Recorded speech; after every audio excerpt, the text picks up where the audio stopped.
사랑의 아버지 하나님 감사합니다. 오늘 우리의 전을 발걸음을 주의 전으로 인도하여 주셔서 주님께 예배드리게 하여 주시니 감사합니다. 사랑하는 형제 자매들이 모여서 하나님께 예배드릴 때 우리의 마음이 주께로 향하게 하여 주시고 주께서 값없이 주시는 은혜를 받아 누리며 세상에 지치고 험한 모든 것들을 다 내려놓고 주께서 값없이 주시는 은혜와 복으로 충만한 우리 사랑하는 주님의 자녀들 다 되게 하여 주시옵소서.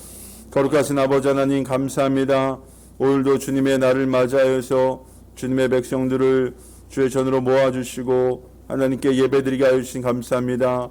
하나님 주의 성령께서 이 시간에 임재하여 주시고 우리의 마음이 주님께로 향하게 하여 주시며 세상의 모든 때를 예수 그리스도의 보혈로 깨끗이 씻겨내고 거룩하여 주고 온전하여지는 이 한 시간이 되게 하여 주옵소서. 우리의 예배를 받으실 줄로 믿사옵고 귀하신 예수님의 이름으로 기도합니다. 아멘. 나는 전능하신 아버지 하나님 천지의 창조주를 믿습니다. 나는 그의 유일하신 아들 우리 주 예수 그리스도를 믿습니다. 그는 성령으로 잉태되어 동정녀 마리아에게서 나시고 본디오 빌라도에게 고난을 받아 십자가에 못 박혀 죽으시고 장사된 지 사흘 만에 죽은 자 가운데서 다시 살아나셨으며 하늘에 오르시어 전능하신 아버지 하나님 우편에 앉아 계시다가 거기로부터 살아있는 자와 죽은 자를 심판하러 오십니다. 나는 성령을 믿으며 거룩한 공교회와 성도의 교제와 죄를 용서받는 것과 몸의 부활과 영생을 믿습니다. 아멘. 성시교독은 125번 모두 자리에 앉으시기 바랍니다. 하나님이여 사슴이 시냇물을 찾기에 갈급함같이 내 영혼이 하나님 곧 살아계신 하나님을 갈망하나니 사람들이 종일 내게 하는 말이 내 하나님이 어디 있느뇨 하오니 내 영혼아 내가 어찌하여 낙심하며 어찌하여 내 속에서 불안해하는가.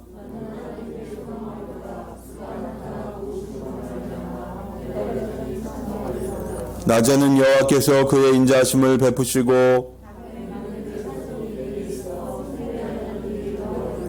내 반석이신 하나님께 말하기를 어찌하여 나를 잊으셨나이까.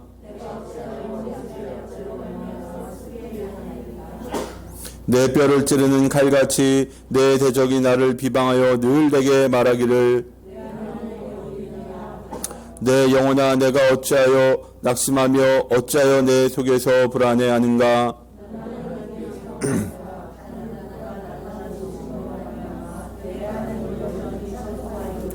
아멘. 우리 이 시간에 김은리 집사님 나오셔서 기도하시겠습니다. 사랑의 하나님 아버지, 거룩한 주일 아침 예배를 드릴 수 있도록 성전을 인도하여 주시니 감사합니다. 우리의 형편과 처지를 잘 아시는 분이 우리의 삶을 주님께 올려드릴 수 있어서 감사합니다. 우리의 연약함을 잘 아시는 분이 직장에 사는 동안 우리에게 오는 고난 앞에서 주님의 온전을 의지하지 않고 절망과 슬픔에 빠져 주님을 멀리하고 낙심하며 세상의 위로와 기쁨을 보이던 우리를 용서하여 주옵소서. 아멘.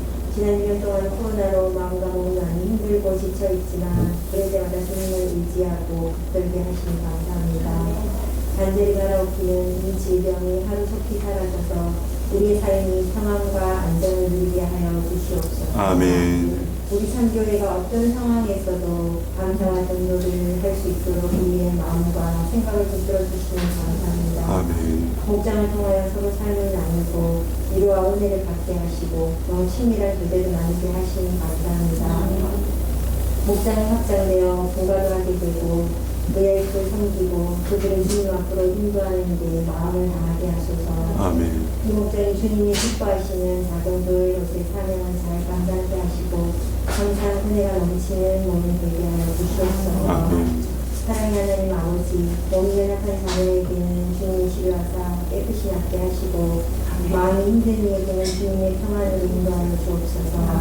어떤 어려운 상황일지라도 주님께 의지하고 기도하며 낙심치 말게 하옵소서. 아멘. 오늘 말씀 전하실 목사님을 붙들어 주사 능력의 말씀이 되게 하시고 들은 저희에게는 은혜와 축복이 넘치게 하옵소서. 아멘. 오늘도 하나님의 영광과 우리의 예수 그리스도로 충만케 하시는 감사드리며 이 모든 말씀 예수님 이름으로 기도드립니다. 아멘. 주님이 가르쳐 주시옵소서. 믿습니다. 하늘에 계신 우리 아버지 이름을 거룩하게 하시며 아버지의 나라가 오게 하시며 아버지의 뜻이 하늘에서와 같이 땅에서 이루어지게 하소서. 오늘 우리에게 일용할 양식을 주시고 우리가 우리에게 잘못한 사람을 용서하여 준 것 같이 우리 죄를 용서하여 주시고 우리를 시험에 빠지지 않게 하시고 악에서 구하소서. 나라와 권능과 영광이 영원히 아버지의 것입니다. 아멘.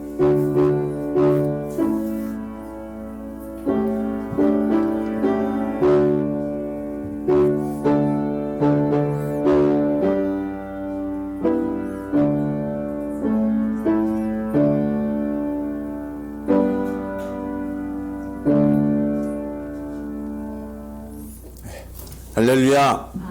우리 교회표부터 마치겠습니다. 손 오시고 감사로 행복한 우리 동네 참교회. 감사로 우리 동네 참교회. 한 번 더 하면 시작. 감사로 우리 동네. 할렐루야. 아멘. 우리 보현 집사님 또 우리 이제 다시 교회 오셨습니다. 우리 박수로 환영하고 함께 신앙생활 잘하면 좋겠습니다. 너무 반갑습니다. 우리 희수는 이번에 우리 중앙대학교 입학했습니다. 축복해 주시고 또 학교 생활 잘 할 수 있도록 도와주시고 또 우리 이제 아까 우리 진구 형제님 예배 인도하는 중에 멘트도 하셨는데 이제 개학하잖아요. 그래서 새 학교에 뭐 이제 상급 학교에 진학하는 친구들 있죠. 우리 여기도 우리 뭐 소영이 또 여기 지역이 지우고 병호 이렇게 상급 학교 진학을 하고 또 이제 한 학년 올라가는 친구들도 있어요. 학기 잘 감당할 수 있도록 여러분 많이 기도해 주시고 또 새 학교에 가는 친구들 또 기숙사에 들어가는 친구들 잘 감당할 수 있도록 많이 기도해 주시면 감사하겠습니다. 제가 오늘 목양 칼럼에도 기록을 했는데요. 우리 교회에 이제 헌신대가 있잖아요. 헌신대는 설교 후 예배 끝나고 나서 이 교회에 이제 난 세례를 받고 싶습니다. 특별히 저는 좀 몸이 아픈데 기도받고 싶습니다. 이런 저런 기도 제목이 있습니다. 그래서 앞에 나오시면 제가 예배 후에 기도해 드리니까 좀 또 특별히 내가 목자 목료 헌신하고 싶습니다. 이런 분들 다 나오셔서 기도 받으시면 되겠습니다. 그 행복의 길 원하시는 분은 저나 우리 사모님에게 신청해 주시면 되겠습니다. 새 학기를 시작한 친구들에게 기도해 주시면 감사하겠습니다. 그러면 이제 다른 광고 이제 없으시면 오늘 우리에게 주신 하나님의 말씀 마태복음 9장 18절부터 38절입니다.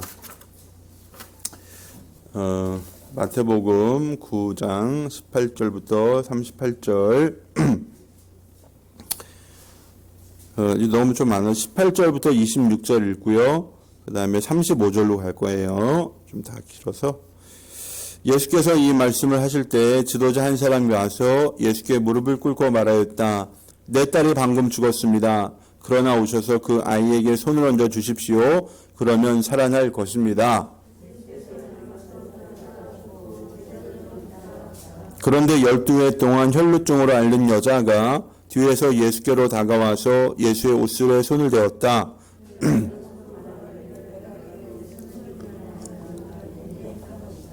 예수께서 돌아서서 그 여자를 보시고 말씀하셨다. 기운을 내어라. 딸아, 내 믿음이 너를 구원하였다. 바로 그때 그 여자가 나았다.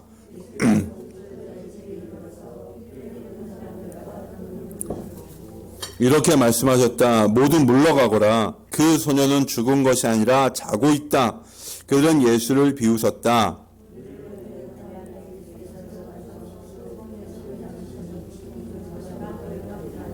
이 소문이 그 온 땅에 퍼졌다. 35절 여러분 읽으세요.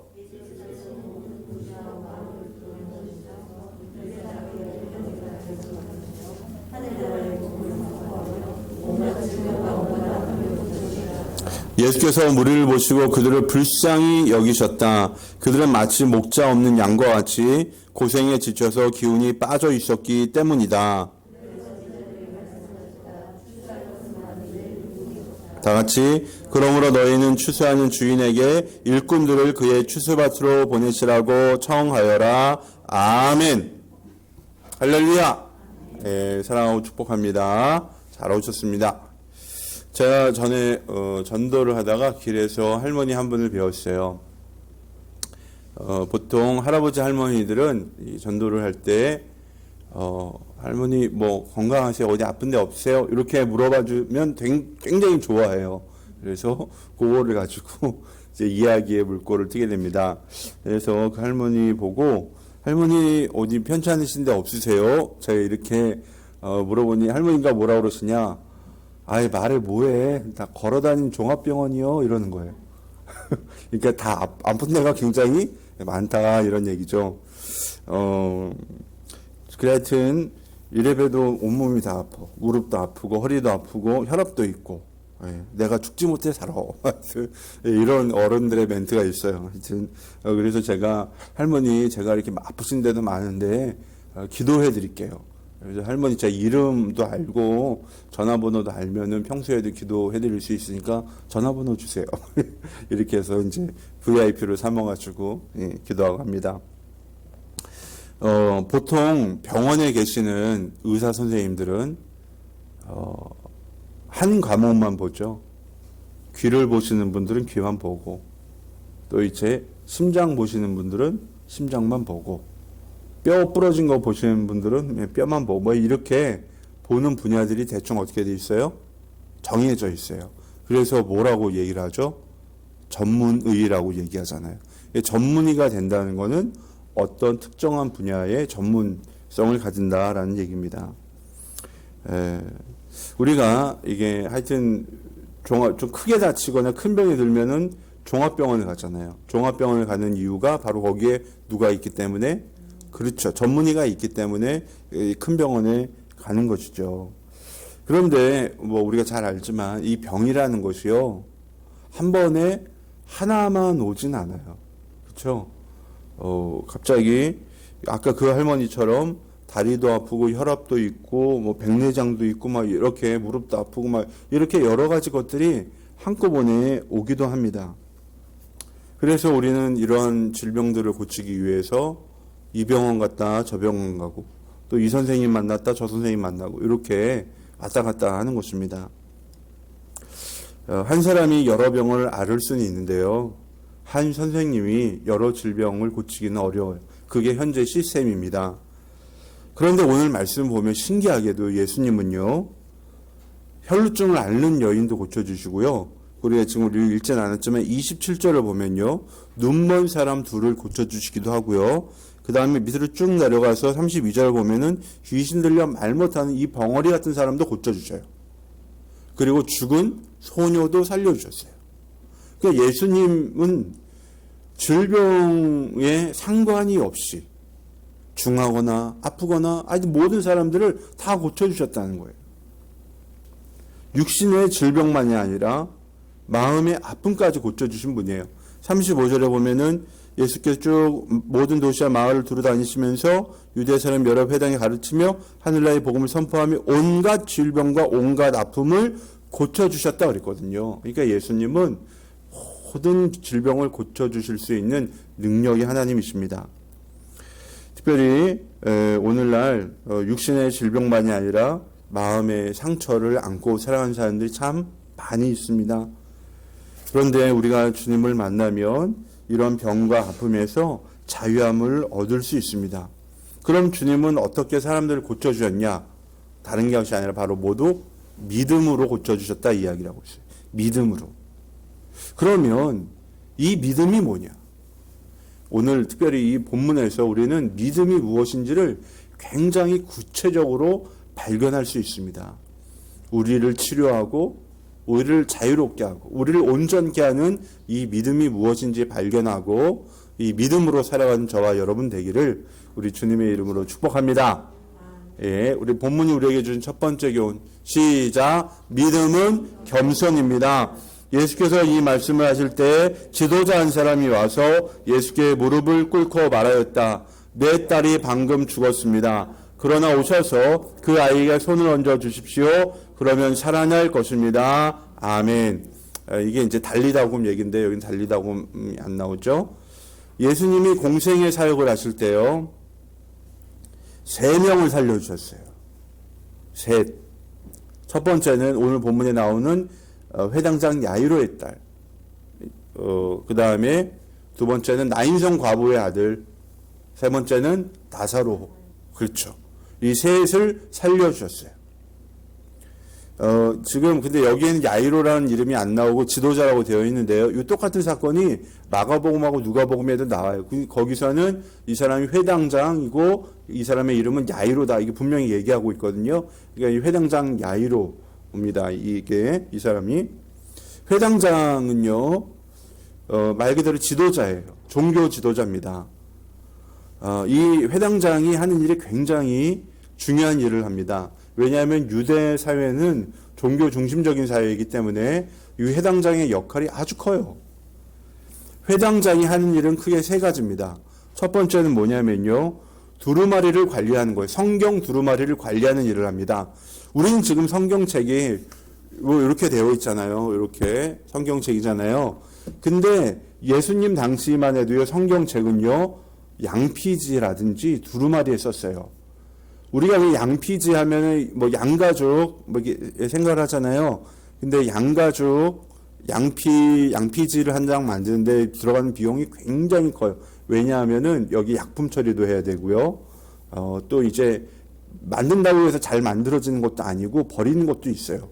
그래서 굉장히 많이 비용이 들어가는데요. 양피지 한 장 가격이 지금으로 따지면은 집 한 채 값이래요. 되게 놀랐네요. 사실 굉장히 비쌉니다. 그리고 양피지 대신에 양피지를 기록하지 못하면은 파피루스 같은 이런 두루마리에다가 성경을 기록을 했는데요. 이것도 싸지 않아요. 그러니까 이 지금 창세기 같은 거 두루마리 보면요. 한 10m, 15m 해요. 저기서부터 이 정도까지 해요. 그래서 성경 고사본을 보관하는 박물관에 가면요. 두루마리가 굉장히 긴 게 이렇게 쭉 전시되어 있는 걸 볼 수가 있어요. 근데 왜 제가 이런 말씀 드리냐.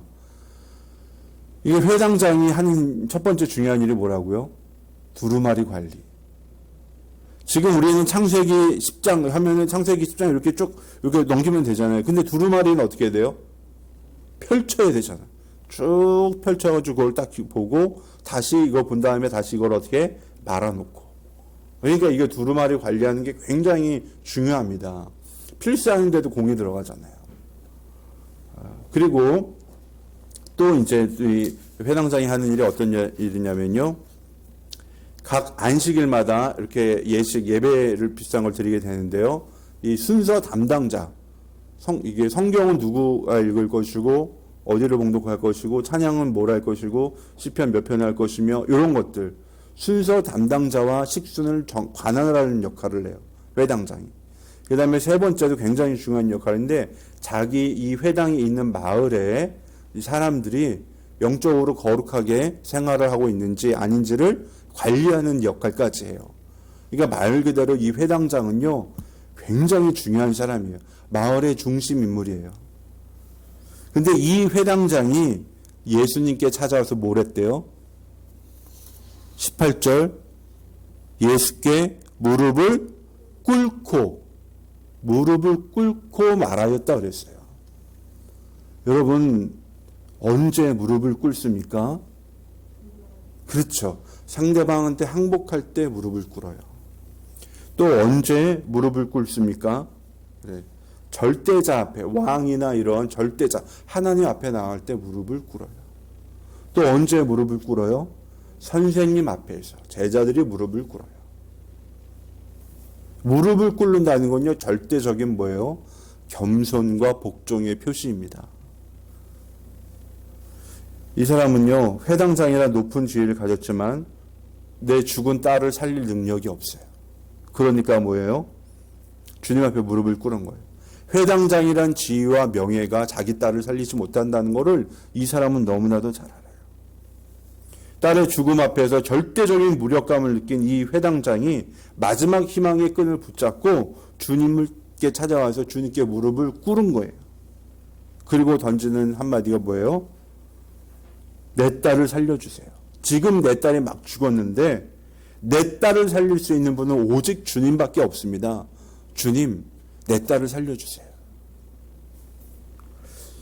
사람이 죽으면 애도하는 시간을 갖죠. 우리는 보통 3일장을 치르는데요. 유대인들은요, 하루에 다 끝내버려요. 사람이 죽으면 그날로 끝내요. 그리고 나서 이제 애도는 뭐 무덤 앞에 가서 하든지 뭐 그래요. 하여튼 하루 동안에 곡하고 염하고 바로 무덤에 넣습니다. 이제 관에 넣는 거죠. 그러니까 지금 이 회당장이 예수님한테 찾아오는 시간은 뭐예요? 이 시간은 뭐 해야 되는 시간이에요? 자기 딸의 장례를 준비해야 되는 시간이에요. 무덤을 어디에 쓸지, 관은 하여튼 어디에 둘지 뭐 이런 것들, 장례 용품 준비하고 장례식 준비하고 딸의 슬픔을 애도하는 시간인데 이 사람이 이 애도하지 않고 주님께 찾아온 거예요. 왜 회당장 야이로가 이렇게 했을까? 그가 무엇 때문에 이렇게 한 것입니까? 그렇죠. 믿음이에요, 믿음. 주님 앞에 나오면 이 주님이 내 딸의 죽음의 이 문제를 해결할 수 있다는 걸 그가 뭐 했기 때문에? 믿었기 때문에 주님 앞에 나온 거예요. 장례 필요 없어. 주님이 뭐 하면? 내 딸을 살려주실 것이니까. 이 확실한 믿음을 가지고 주님 앞에 나와서 무릎을 꿇은 것입니다. 여러분, 자존심, 체면, 사회적인 평판, 이게 사람을 살려주는 게 아니에요. 오히려 그런 거 세우다가 멀쩡한 사람이 상처 입기도 하고요. 살아날 사람이 죽기도 해요. 체면 세우다가 기회를 놓치면 그것처럼 안타까운 것이 어디에 있습니까? 여러분, 사람들은 누구나 다 아픔을 갖고 있어요. 못 고칠 질병을 갖고 살아가는 분들도 있습니다. 해결되지 않는 문제를 갖고 있는 분들도 있어요. 인간의 이런 절대적인 한계 속에서 우리가 만나야 될 분은 바로 우리 주님인 줄로 믿습니다. 인간의 이 절대적인 한계 속에 내가 어떻게 할 수 없는 이 문제를 들고 우리 주님 앞에 나아가면 우리 주님께서는 이 믿음을 보시고 그에게 살아날 길을 열어주시고 회복의 길을 열어주시고 치유하여 주시는 줄로 믿습니다. 그래서 여러분, 우리가 주님 앞에 나갈 때 이렇게 얘기하는 거예요. 주님, 이 문제는 이제 내 손을 뭐 했어요? 떠났습니다. 이건 이제 내 문제가 아니라 주님의 문제입니다. 완전히 주님 앞에 모는 것을 내어놓습니다. 그런 마음으로 우리가 주님 앞에 나오는 것입니다. 여러분, 어떤 문제가 있나요? 또 어떤 아픔이 있습니까? 또 어떤 상황에 놓여져 있습니까? 우리는 솔직하게 주님께 나아가서요, 겸손한 마음으로 주님께 무릎을 꿇고 주님께 엎드리면 우리 주님께서 만져주시고 해결하여 주시되 이 회당장 야이로의 딸이 살아난 것처럼 저와 여러분도 살려주시고 회복하여 주실 줄로 믿습니다. 이 주님을 만나는 저와 여러분이 되기를 바랍니다. 그러면 본문 우리 보는 두 번째 교훈 시작. 믿으면 구원받습니다. 예수께서 돌아서서 그 여자를 보시고 말씀하셨다. 기운을 내어라 딸아, 내 믿음이 너를. 그때 그 여자가 나았다. 아멘. 21절부터 했어야 되는데 보세요. 예수님이 회당장 야이로의 집으로 갈 때요, 제자들과 많은 무리들이 예수님을 따라갔어요. 그러니까 앞서거니 뒤서거니 하면서 많이 이렇게 무리가 아니라 뭉쳐간 것 같아요. 정치인들 유세할 때 막 사람들이 주위에 막 이렇게 뭉쳐서 시장 같은 데도 다니고 막 그러잖아요. 그런 걸 생각을 하시면 될 것 같아요. 근데 이 주님과 함께 움직이는 이 무리들 가운데 12회 혈루증 앓던 여인도 있었어요. 유출병이라도 얘기하는데요. 하여튼 이게 멈추지 않는 거예요. 그러니까 얼마나 힘들겠어요. 이 여자는 아마 예수님께 내 병을 고쳐주세요. 나를 고쳐주세요. 이런 마음을 가지고 찾아온 것 같아요. 근데 예수님이 지금 거기에 머물러 있지 않고 뭐예요? 예수님 뭐 했어요? 그렇죠. 회당장의 부탁을 받고 그의 집으로 지금 뭐 하고 있어요? 가고 있는 거예요. 그러니까 이 여자도 부탁을 하러 왔다가 뭐 하러 가는 거예요? 그렇죠. 예수님을 따라간 거죠. 예수님이 어디로 갈지 알고 모르잖아요. 그러니까 예수님은 뭐 한 거예요? 따라간 것입니다. 그런데 이 여자는요, 단지 함께 가는 거로 만족하지 않았어요. 내가 지금 주님하고 하는데, 내가 이 주님의 옷가에라도 손을 대면 내 병이 낫겠다. 이 마음이 이 여자의 마음 가운데 쫙 들어온 거예요. 이게 믿음이죠. 믿음이 확 들어온 거예요. 그래서 이 여자가 어떻게 했어요? 주님의 옷가에 손을 댔잖아요. 우리나라 말에 남녀 7세의 부동석이라는 말이 있어요. 이게 남자와 여자가 7살만 넘으면 뭐예요? 단둘이 한 자리에 앉지 않는다. 남녀 칠세 부동석. 그래서 우리나라에 처음 교회가 세워질 때는요, 어떻게 했냐면은 남자 좌석, 여자 좌석, 교회가 기역자였어요. 그리고 목사님 강당은 어떻게? 목사님 강당은 중앙에 있어. 근데 이게 어떨 때는 남자 보고 설교하고, 기역자니까 여기는 졌어. 여기는 이렇게 없는 거예요, 지금. 예, 그래, 그 정도였어요. 근데 유대 사회도 우리처럼 보수적인 사회이기 때문에 거의 남자가 여자 몸, 이렇게 서로 손대거나, 또는 지금 더군다나 이 여자는 뭐예요? 율법에 의하면 병을 앓고 있는 부정한 여인이에요. 이 부정한 사람이 성한 사람의 손을 대는 것 자체가 굉장히 금기시 됐어요. 그런데 이 사람은 뭐예요? 주님의 옷이라도 내가 손을 대면 이 몹쓸 병이 낫겠다라는 믿음이 있었기 때문에 이 여자가 이 믿음을 가지고 예수님의 옷가에 손을 댄 것입니다. 근데 이 여자가 예수님의 옷을 대자 예수님이 돌아서서 그 여자에게 말씀하십니다. 마가복음을 보면요, 병을 고치는 주님의 능력이 나갔다. 그래서 예수님이 그걸 아셨다라는 설명이 있는데 이 마태복음에는 빠졌어요. 하여튼 이 여자를 자기 옷에 손을 댄, 자기 몸에 손을 댄 이 여자를 보고 예수님이 뭐라고 그러셨어요? 기운을 내어라 따라. 내 믿음이 너를 구원하였다. 야, 너 뭔데 나한테 몸에 손을 대냐? 뭐 이런 게 아니라 기운을 내라 따라. 내 믿음이 너를 구원하였다. 여러분, 이 여자가 이 말을 들을 때요, 얼마나 감격적이었을까. 내 병이 고쳐지고 또 예수님의 이런 위로의 말씀을 들었을 때 얼마나 이 여자가 행복했을까. 얼마나 정말 이 마음의 기쁨을 얻었을까. 이 병에서 해방이 되기 12년 12회의 혈루증 앓았거든요. 12년 동안 계속해서 이 병으로 고통을 받았다고 생각을 해보세요. 얼마나 괴롭겠어요.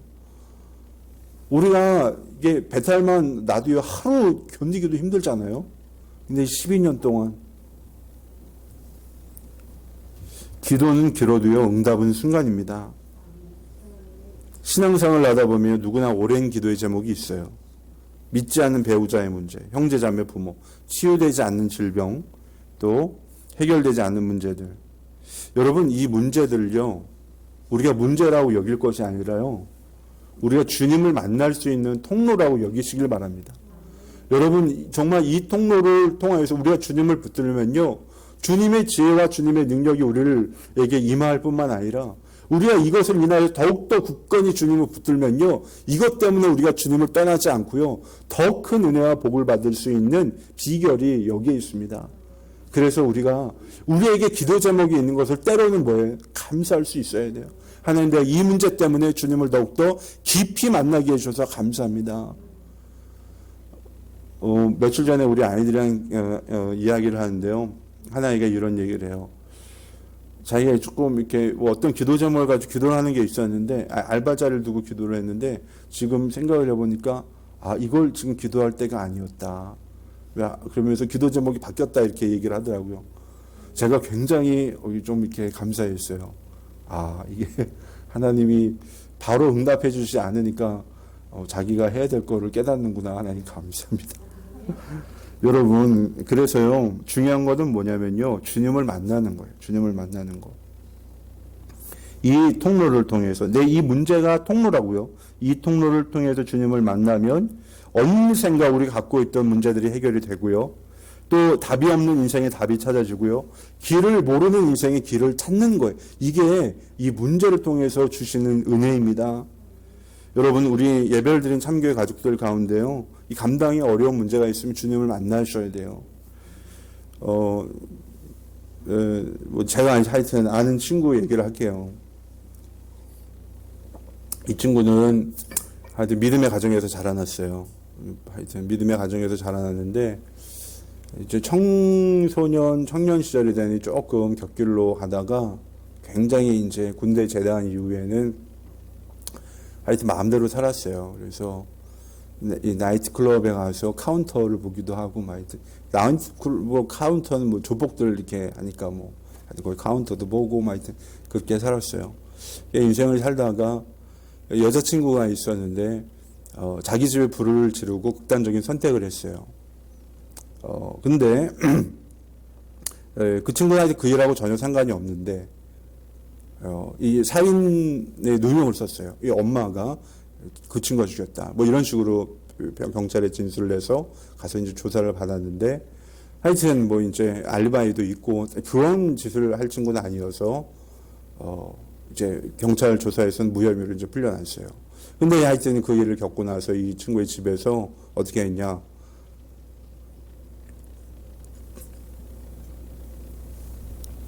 이 당뇨를 앓고 있는 아버지가 3일 금식을 했어요. 이 당뇨병 환자들은 금식이 굉장히 힘듭니다. 너무 어려워요. 왜냐하면 기운이 싹 빠지고요. 저혈당 쇼크가 오면 굉장히 위험하기 때문에 금식이 어려워요. 근데 3일 금식을 했어요. 이 친구가 인생의 해답을 찾고 자기 길을 찾을 수 있기를 바라면서 3일 금식을 같이 했어요. 그 이후로 이제 마음이 많이 바뀌었어요. 그리고 자기가 해야 될 게 무엇인지 발견한 것 같아요. 그리고 점점 건전한 생활인이 됐어요. 그리고 이제 직장에 들어가고 또 이제 결혼을 하고 결혼한 다음에 신학을 하고 지금 주님의 일을 하고 있습니다. 그걸 보면서요. 우리 인생에 풀리지 않고 내 인생이 왜 이렇게 답답해? 내 인생이 왜 이렇게 풀리지 않아? 어려운 일들이 다가올 때가 있어요. 근데 우리가 이 문제를 가지고 주님을 만나면 돼요. 주님을 매달리면 돼요. 주님을 붙들면 주님께서 정말 그 마음을 보시고 그 길을 열어주실 뿐만 아니라 답이 없는 인생을 정말 정답이 있는 삶으로 인도해 주실 줄로 믿습니다. 저 여러분 우리 참교회 가족들도 어려운 가운데 더욱더 주님을 굳건히 붙드시기를 주님의 이름으로 축복합니다. 마지막 세 번째 볼까요? 시작. 믿음은 따르는 것입니다. 예수께서는 모든 도시와 마을을 두루 다니시면서 유대 사람의 여러 회당에서 가르치며 하늘나라의 복음을 선포하며 온갖 질병과 온갖 아픔을 고쳐주셨다. 36절 시작. 예수께서 무리를 보시고 그들을 불쌍히 여기셨다. 그들을 마치 목자 없는 양과 같이 고생에 지쳐서 기운이 빠져 있었기 때문이다. 아멘. 여기서 불쌍히 여겨 달라는 말이 두 번 나오죠. 어디에 나오냐면은 27절에 나와요. 눈먼 사람이 예수님께 주님 우리를 불쌍히 여겨주세요 나오고요. 그 다음에 지금 여기 36절에 예수님이 목자 없는 것 양과 같은 이 무리들을 어떻게 여기셨다? 불쌍히 여기셨다 그랬어요. 긍휼히 여기시는 거죠. 불쌍히 여기는 마음이 굉장히 중요해요. 이 목자 없는 양이란 말은요. 예수님 당시 이스라엘 백성들을 설명하기 너무 좋은 말이에요. 딱 들어맞는 말이에요. 당시 예루살렘엔요. 유대 사회엔요. 자칭 지도자라고 할 만한 사람들은 많았어요. 지금 그렇지만 진정으로 백성을 아끼고 사랑하는 사람은 없었어요. 지금 유대 지방, 팔레스타인 지방을 지배하는 사람은 누굽니까? 로마 황제잖아요. 로마 황제가 누구를 보냈어요? 총독을 보냈잖아요. 그러니까 총독 빌라도가 실질적으로 실권을 가지고 여기를 다스리고 있어요. 그래서 세금 거두고 군대를 둬서 이 나라의 질서를 유지하는 일은 누가 합니까? 이거를 로마 총독 빌라도가 하고 있어요. 그리고 분봉왕 헤롯이 있어요. 이 헤롯은 그 기본적인 질서 유지를 지키기 위해서 보냈는데 헤롯은 어디에만 관심을 있었냐면요. 무역로를 잘 유지하는 데 관심이 있었어요.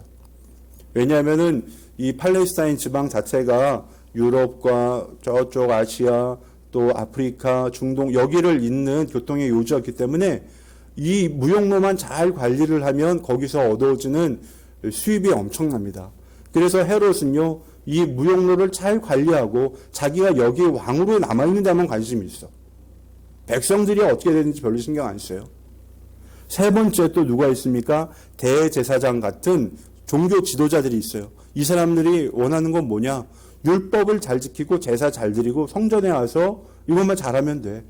백성들이 어떻게 살든지 신경 안 써요. 바리새인들은 아주 자기들도 지키기 힘든 이 율법을 이 백성들한테 들이대면서 이 율법을 똑바로 지키나 안 지키나 그것만 하여튼 신경을 씁니다. 그러니까 진짜 백성들이 의지하고요. 마음을 두고 정말 이 그 상처받고 힘든 세상사를 위로받을 수 있는 지도자들이 없는 거예요. 없어. 거기다가 또 열심당원들 같은 사람들은요, 무장 폭력 투쟁으로 독립을 쟁취하려고 해요. 그러니까 계속해서 뭐예요? 반란을 일으키고 싸움을 일으키면서 거기서 애꿎게 희생당하는 사람들이 너무 많은 거예요. 그러니까 지금 이 유대 사회를 생각을 하면요, 굉장히 혼란스럽고 백성들이 어디 마음 붙일 곳이 없는 그런 사회를 생각을 하시면 됩니다. 근데 이런 가운데 예수님이 오신 거예요. 그리고 예수님이 어떻게 했어요? 마을과 마을, 도시와 도시로 다니면서 하나님 나라를 선포하시고, 그리고 누구를 찾아다니셨냐? 병든 사람들, 귀신 들린 사람들, 마음에 상처가 있는 사람들, 억눌린 사람들, 힘든 사람들, 이런 사람들 찾아다니신 거예요. 여러분, 마을과 마을 다니면 우리는 다른 마을에 일이 있어서 가거나 관광을 가고 놀러 가잖아요. 근데 예수님 뭐 하러 가셨다고요? 어렵고 힘든 사람들을 만나러 가셨어요. 그리고 그들에게 하나님 나라 복음을 선포하시고 그들을 섬겨주시고 그들을 도와주셨어요. 이거 누가 하셨어요? 예수님이 바로 그 일을 하신 거예요. 왜? 목자 없는 양처럼, 주인 없는 이런 곳에 너무나도 고통받는 백성들이 뭐예요? 불쌍해서 예수님이 그렇게 하셨다는 거예요. 그러니까 목자 없는 양들의 목자가 되어주신 거죠. 저는 신대원을 졸업하고 기독공무사 기자로 이제 좀 일을 하면서 재해구호 현장을 참 많이 다녔는데요.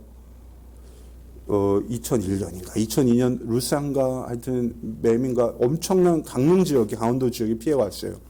그래서 완전히 온 마을이 물에 싹 잠기고 막 그랬는데, 그 마을에 강릉의 노암동이라는 데가 있는데, 거기가 그러니까 강릉 시장 바로 옆에 있는 동네라 거기가 이게 좀 낮아요.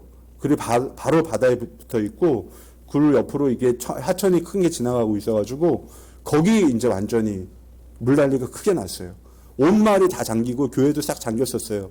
근데 다행히 교회는 조금 높은 데에 있어서 물이 일찍 빠지긴 빠졌는데요. 제가 그래도 노암동 이제 가보니까 교회가 우리 교회 한 2배만 한가? 뭐 하여튼 이런 예배당에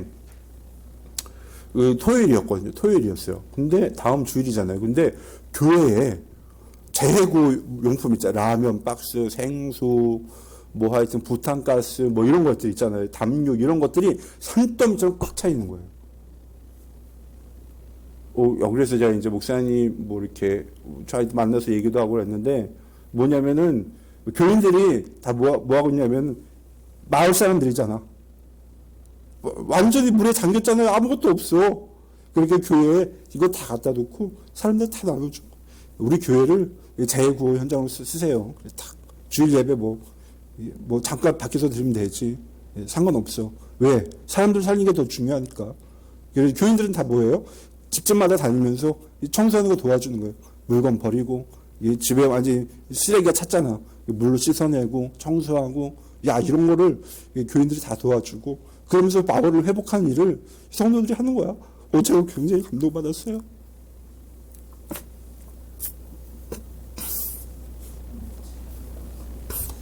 여러분, 교회가 뭡니까?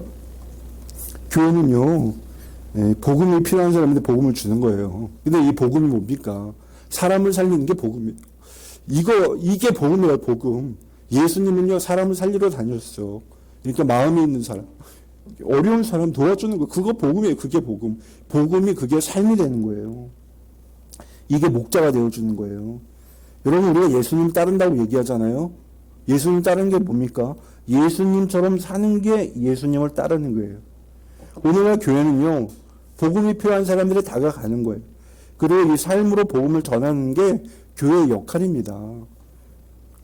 저는 요즘 우리 참교회 가족들을 보면 굉장히 행복해요.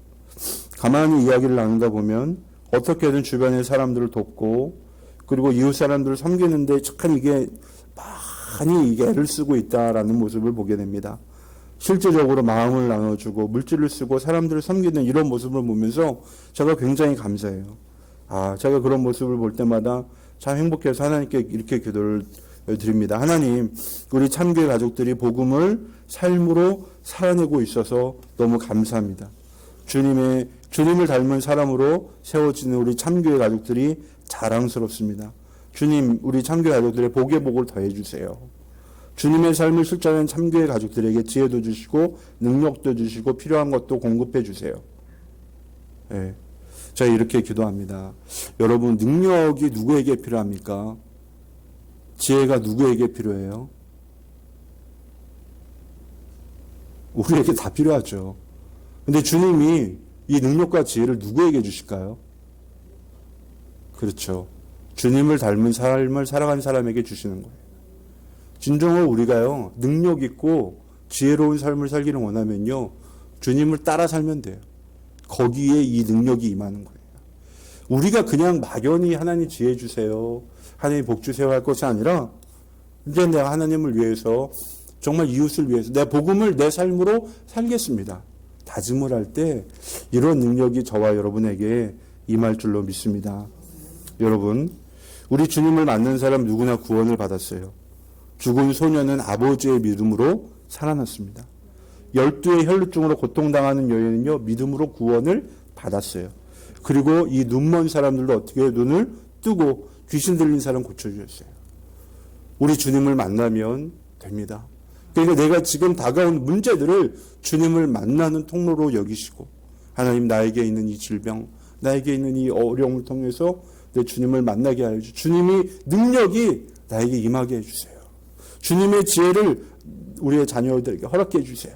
기도하고 정말 주님을 닮아가는 삶을 살아가는 저와 여러분이 되기를 우리 주님의 이름으로 축복합니다. 거룩하신 아버지 하나님, 감사와 찬양과 영광 올려드립니다. 하나님, 우리의 삶은 복음을 살아가는 삶이 되게 하여 주옵소서.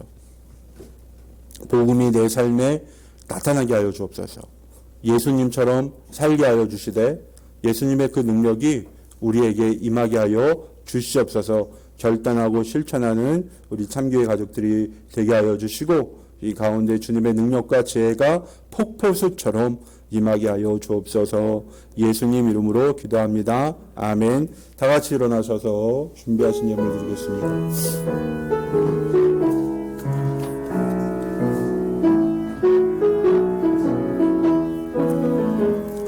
그 선한 힘에 고요히 감싸요, 그 놀라운 평화를 누리며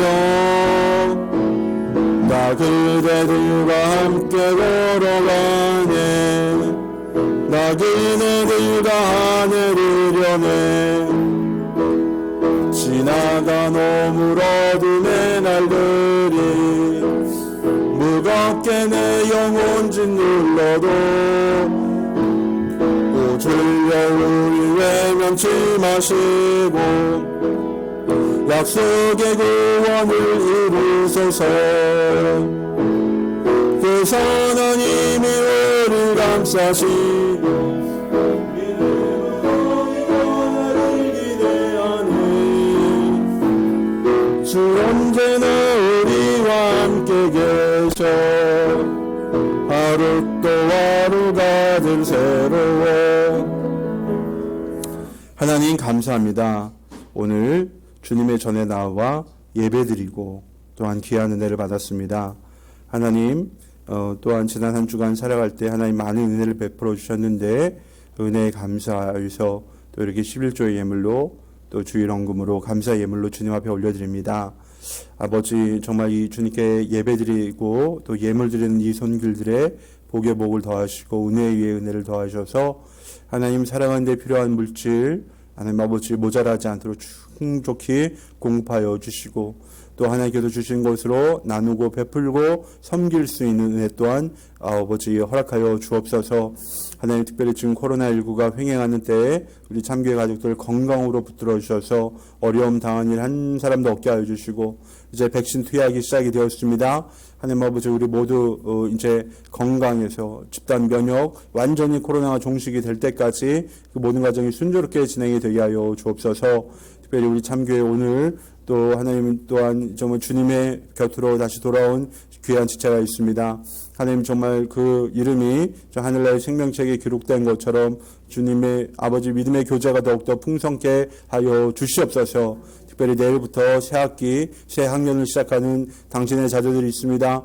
하나님의 새 학교에도 진학하는 아이들이 있습니다. 기억하여 주시고 그곳에서 정말 주님의 자녀로서의 살아가게 하여 주시고 정말 모범이 되고 또 리더십을 발휘할 수 있고 또 학업에 있어서도 놀라운 진보와 성취가 있는 우리의 자녀들 되게 하여 주옵소서. 일터에 나란 일을 하는 이들에게는 능력과 지혜를 허락하여 주시고 그 직장을 지켜 주시옵고 또한 아버지 하나님 그곳에서도 하나님께 영광 올려드릴 수 있도록 이름을 높여 주옵소서. 위에도 여러 가지의 기도의 제목을 갖고 있는 우리 사랑하는 지체들이 있습니다. 건강의 문제 지켜주시고 아버지 모든 질병으로부터 자유롭게 하여 주시옵고 또한 아버지 배우자를 구하는 이들에게는 배우자를 허락하여 주시고 또한 이제 군입대와 또한 이 취업과 여러 가지 것을 두고 기도하는 이들에게도 하나님의 놀라운 하늘의 은총을 베풀어 주시옵소서. 이제는 우리 주 예수 그리스도의 은혜와 하나님 아버지의 무한하신 사랑과 보혜사 성령님의 감화감동 교통 충만하심이 오늘 이 말씀이 증거한 대로 주님을 따라 살기를 다짐하고 이제 겸손과 정말 주님을 따르는 믿음으로 승리하기를 소망한 사랑하는 성도들과 저들의 가정과 삶 가운데 나라 민족 가운데 이제로부터 영원토록 함께 하시기를 간절히 축원하옵나이다. 아멘. 감사합니다.